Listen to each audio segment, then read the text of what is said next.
Most planets in the solar system rotate and orbit the Sun counterclockwise when viewed from above Earth's north pole. This uniform motion stems from the planet's formation within the same spinning gas cloud.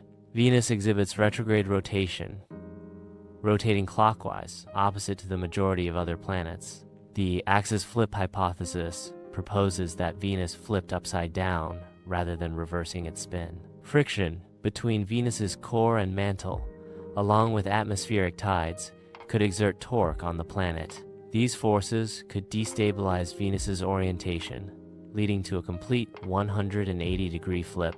The spin-down and reversal hypothesis suggests Venus slowed and reversed its rotation over time. Solar magnetic field interactions and atmospheric tides may have caused Venus's slowdown.